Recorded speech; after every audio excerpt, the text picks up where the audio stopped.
On a cold December day in the small town of Grand Blanc, Michigan, about 60 miles outside of Detroit, I'll get the baby's shoes on. the Frampton family bundles up the kids for a quick road trip. All right, you buckle in. But this trip isn't for fun. I still get kind of sick nervous. They are headed to the place I just have so many emotions connected with that day. where the unthinkable happened. I need manpower up here ASAP. I have people trapped in the building. This building, up in flames, is where the Framptons went to church. And they were inside of it on that Sunday in September when terror struck. The Church of Jesus Christ of Latter-day Saints is now tearing down the building.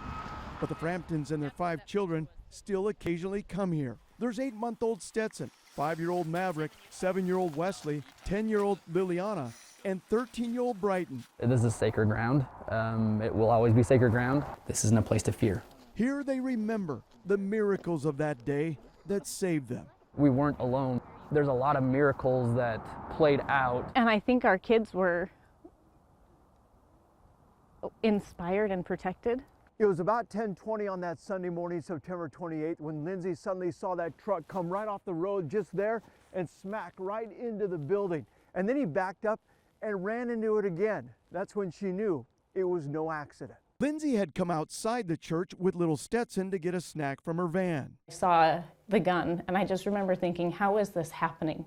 I was screaming it was on purpose, get out of the chapel. The impact of the truck shook everyone inside. It's an explosion. That's how I felt. Bridger, who is an ER doctor and flight surgeon for the National Guard, left the remaining 4 children inside the chapel to run out thinking it was a medical emergency. I had never put a car hitting the building and a gunman together. Chaos and terror struck as members ran for their lives, bullets flying everywhere. We're just screaming, run, run, and they're going down the hall. The Framptons' 4 other kids who were alone in the chapel could not be found.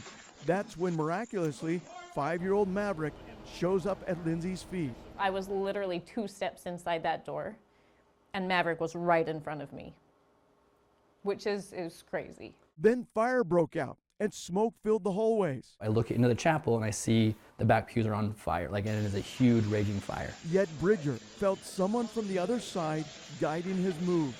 There was no doubt in my mind. I could feel my grandpa with me. I could feel people with us. But Wesley, Liliana, and Brighton were still missing. Probably the worst feeling I've ever felt in my whole life. Helpless. My kids better not be one of them. For 30 minutes, Bridger ran in and out of the burning building, searching for his missing kids, in the process helping several of the injured, including his friend Benjamin Phelps, who had been one of the first ones shot. I'm seeing Benjamin on the ground, and I see that he's bleeding from the stomach. I open up his shirt and I see the gunshot. Bridger, again feeling guided on what to do. I don't like to make quick decisions, but in that setting, I knew exactly what I needed to do without hesitation. One of those decisions? Don't take the bishop's keys to re-enter the burning building where his kids could be hiding. I see those keys and that's exactly what I want. That is exactly what I want, and I go to reach for them and I can't. I'm overcome with this feeling. It's like, Bridger, no. Instead, Bridger feels impressed to call another church member who finds his kids hiding in the nearby woods. And you can hear him asking people in the background. And you hear somebody in the background say, yeah. Right here. And I know that while they were hiding in the woods,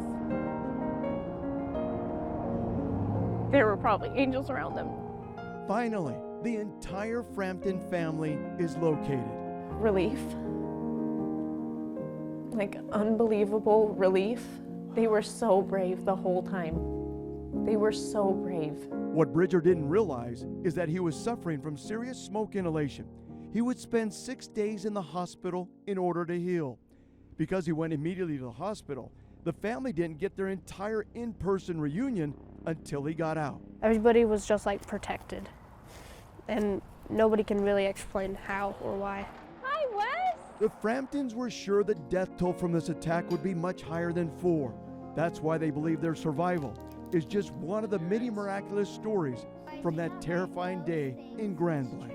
There's a lot of emotions. Thankfulness that so many people made it out okay.